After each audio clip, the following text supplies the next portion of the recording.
बोलिए सनातन धर्म की, बोलिए गौ माता की, बोलिए भगवान सियावर राजा रामचंद्र जी की, बोलिए पवन सुत हनुमान जी की, बोलिए भंडे बालाजी की, बोलिए संत श्रोमणी गोस्वामी तुलसीदास जी महाराज की, बोलिए पिंजरापोल गौशाला की, बोलिए सारे भक्तों की, अपने अपने माता पिता की, अपने अपने गुरुजनों की।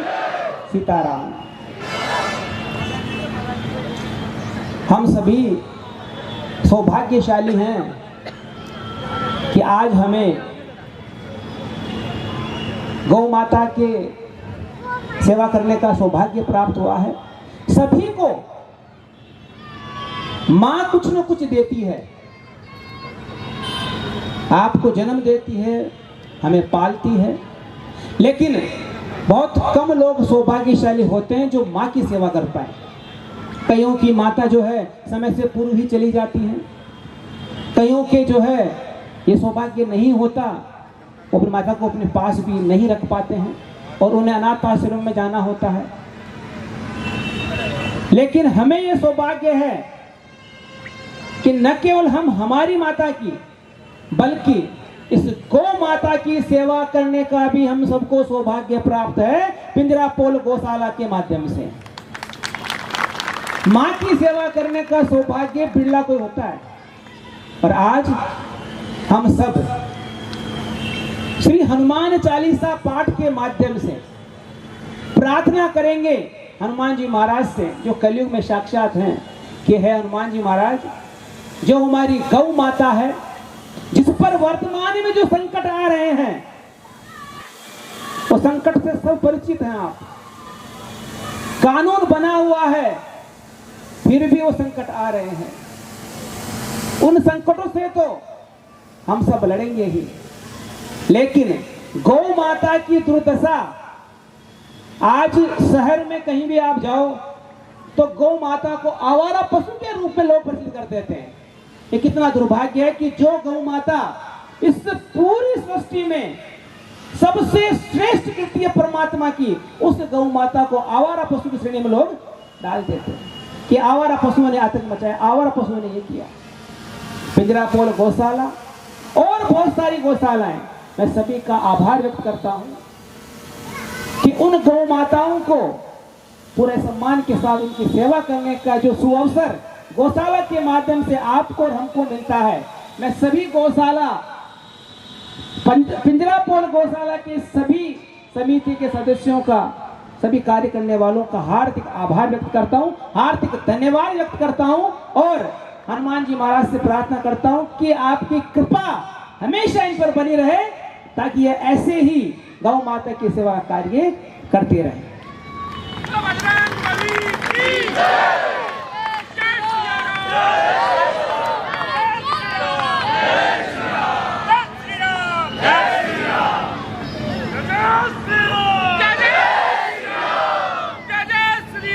जय जय। आप सभी एक संकल्प तो आज यहां से लेकर जाएंगे कि कम से कम आज से प्रतिदिन गोग्रास के रूप में गौ माता की सेवा का तो हम आज से प्रारंभ करेंगे। और निसंदेह यहां से बहुत से लोग प्रतिदिन गोग्रास निकालते हैं, और गौ माता ही एक ऐसी प्राणी है, पशु नहीं है, प्राणी है, मातेश्वरी है, इस परमात्मा की बनाई हुई सरस्वती है, जिसकी हर एक शरीर का अंग, चाहे शरीर से या शरीर के बाहर भी जो वस्तु है, वो सभी मनुष्य के लिए उपयोगी है। और हमें और आपको तो ये ज्ञात भी बहुत बाद में, अभी विज्ञान के माध्यम से मालूम चल रहा है। कुछ लोग तो बोलते हैं कि गौ माता के गोबर से लेपन करने से रेडिएशन का खतरा कम हो जाता है। अब ये तो वैज्ञानिक बोल रहे हैं। तो ऐसी गौ माता की सेवा, हम तो भारतीय सनातनी हैं, हम तो निरंतर गौ माता की सेवा, हमारे माता पिता, हमारे बुजुर्ग प्रतिदिन गोग्रास के रूप में सेवा करते आए हैं। तो आज से आप भी एक नियम बनाएंगे और लोगों को प्रेरित करेंगे कि प्रतिदिन हर घर से गोग्रास निकले। दूसरा, आपका जन्म दिवस आता है, विवाह की आपकी वर्षगांठ आती है तो एक विधि, एक नया चलन शुरू कीजिए कि जब भी बच्चों का जन्म दिवस आए या आपकी विवाह की वर्षगांठ आए तो हम गौशाला में जाकर वो मनाएंगे, जिससे गौ माता की सेवा भी होगी और हमें गौ माता का आशीर्वाद भी प्राप्त होगा। हम दीर्घायु भी होंगे और हम सब संकट से बचेंगे। क्योंकि अगर गौ माता नहीं रहेगी तो उसके जो संकट आपको हमको ध्यान में नहीं है कि प्रकृति के कितने महत्वपूर्ण कार्य को गौ माता कर रही है। जैसे जैसे विज्ञान आगे बढ़ रहा है आपको वैसे वैसे समझ में आता रहेगा कि गौ माता की वजह से प्रकृति का पूरा संतुलन बना हुआ है। तो मेरा आग्रह आप सभी से है कि कम से कम महीने में एक बार जब भी आपको समय मिले गौ माता के लिए सूखे चारे की व्यवस्था आप कर सकते हैं तो आप, समतावान है तो ठीक है, नहीं तो जो समतावान है उन तक आग्रह पहुंचाएं कि गौ माता के लिए सूखा चारा हम गौशाला में पहुंचाएं, गीला चारा पहुंचाएं। गौ माता को जब बच्चे का जन्म होता है, जापा होता है, तो उसके लिए घी तो हम सब लेते हैं, लेकिन उनको भी हमें जापे में कुछ न कुछ देना होता है। तो गुड़ है, तेल है, बाट है, मेथी है, जो चीजें जापे में आवश्यकता होती है वो आप अवश्य करें। क्योंकि कहा गया है कि गर्भवती स्त्री की सेवा करने से परमात्मा से ज्यादा प्रसन्न होते हैं। तो ये तो गौ माता है।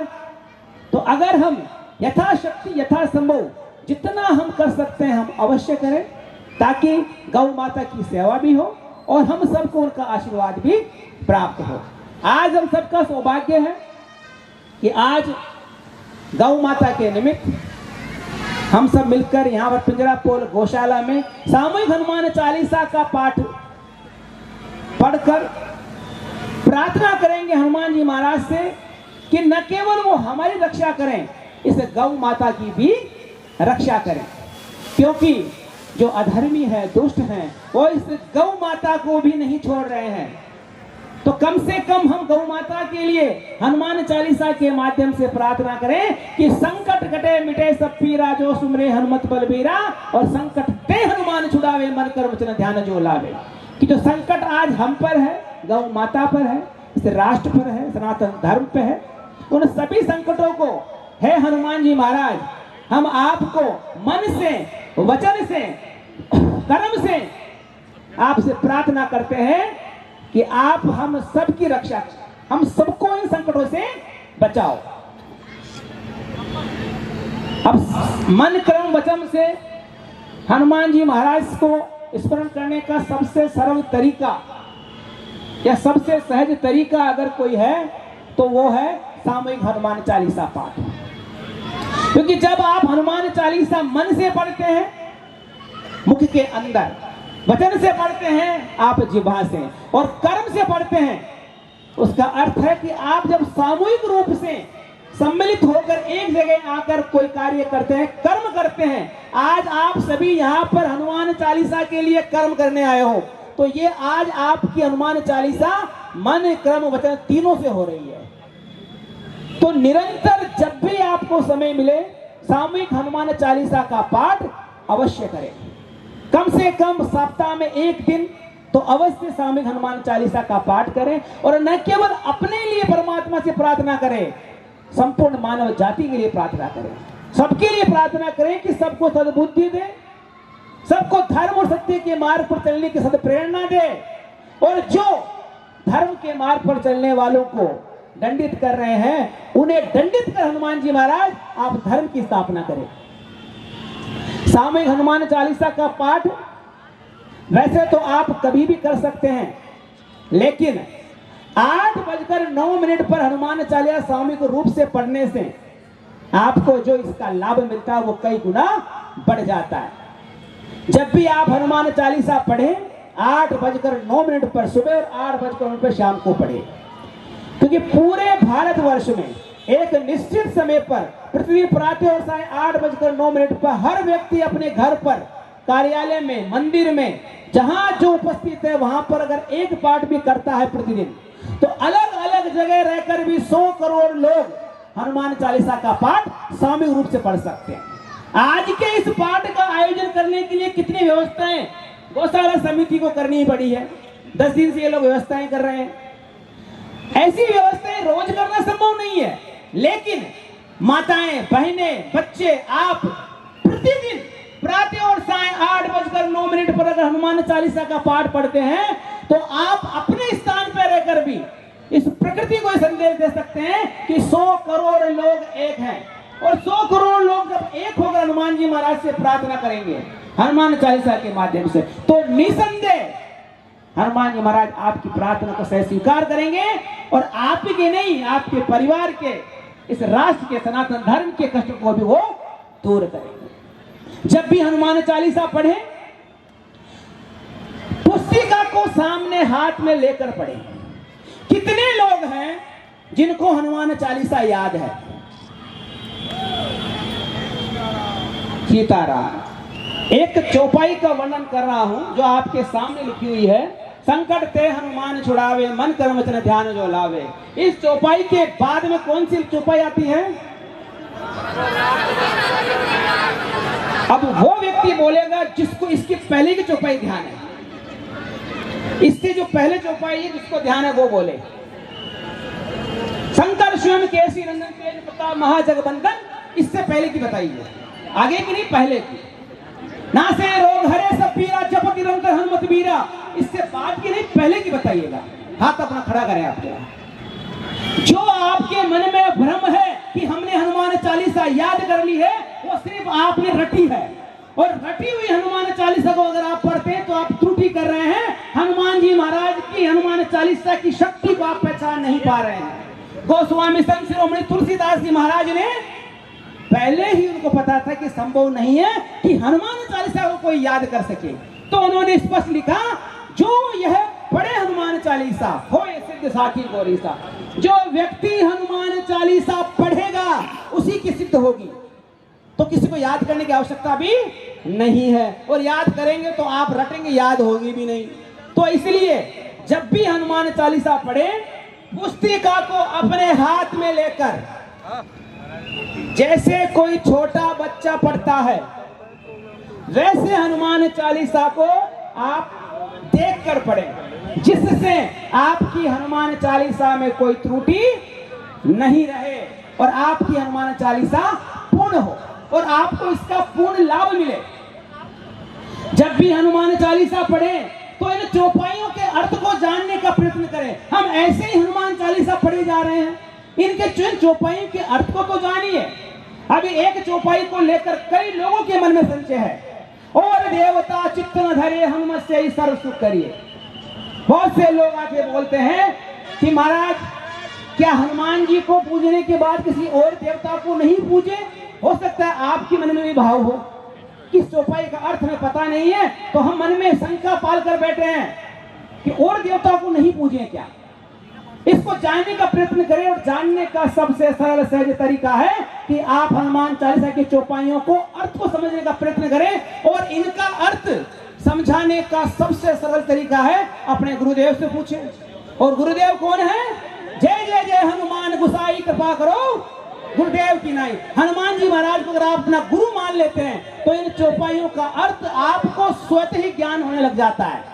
आप लोग करके देखिएगा, 100 दिन लगातार अपने गुरु मानकर हनुमान जी महाराज को, और निरंतर उनसे पूछिएगा इस चौपाई का अर्थ क्या है, आपको उन चौपाइयों के अर्थ समझ आने लगेंगे। और देवता चित्त न धरे हनुमत से ही सर्व सुख करिए। अर्थ है कि और किसी देवता की आवश्यकता नहीं रह जाती है अगर आप हनुमान जी महाराज को पकड़ लेते हैं तो, आप हनुमान जी महाराज की शरण में चले जाते हो तो, और आप पर हनुमान जी महाराज की कृपा हो गई तो फिर आपको और कोई आवश्यकता नहीं रहती है कि किसी और से मांगे। देवता का अर्थ समझिएगा, यहाँ भगवान की बात नहीं कही गई है। देवता जो आपको देते हैं, जैसे वायुदेव, जलदेव, अग्निदेव, जितने देवता हैं, आप देवताओं को पूजते हैं। और देवता किसको पूजते हैं? देवों के देव कौन है? महादेव। देवों के देव, देवों के देव, तो जो सब सारे देवता महादेव को पूजते हैं। और आपके सामने इसी हनुमान चालीसा में लिखा हुआ है, शंकर स्वयं केशरी नंदन। भगवान शंकर महादेव भोलेनाथ ही कौन है? हनुमान जी महाराज। तो अगर आप पे भगवान शंकर भोलेनाथ की कृपा हो गई तो फिर आपको किसी और से कुछ मांगने की आवश्यकता रह जाएगी? तो ऐसे ही इन चौपाइयों के अर्थ को जानने का प्रयत्न करें, निरंतर प्रयत्न करें और देखिएगा कि आपको इन 40 चौपाइयों का अर्थ और 3 दोहों का अर्थ समझने आना प्रारंभ हो जाएगा। आज हम यहाँ पर सामूहिक हनुमान चालीसा का पाठ करेंगे। सामूहिक हनुमान चालीसा पाठ के बाद में विस्तार से अभियान के बारे में बताएंगे, लेकिन पहले हम हनुमान चालीसा का पाठ करेंगे। समय हो गया है 8:07। 8:09 पे हम हनुमान चालीसा का पाठ प्रारंभ करेंगे। आप सबको एक अभ्यास करा देता हूं। एक चौपाई की आधी लाइन मैं माइक से पढ़ूंगा, वो आधी लाइन आप अपने मन में पढ़ेंगे। दूसरी बची आधी लाइन आपको मुख से सामने साथ पढ़नी है, जिससे आपके मन में भी हो जाए, वचन से भी हो जाए, कर्म से सब लोग सामूहिक रूप से यहाँ पर उपस्थित होगी। सभी से आग्रह अपने स्थान से खड़े हो जाएं। जितने लोग साइड में हैं सभी साथ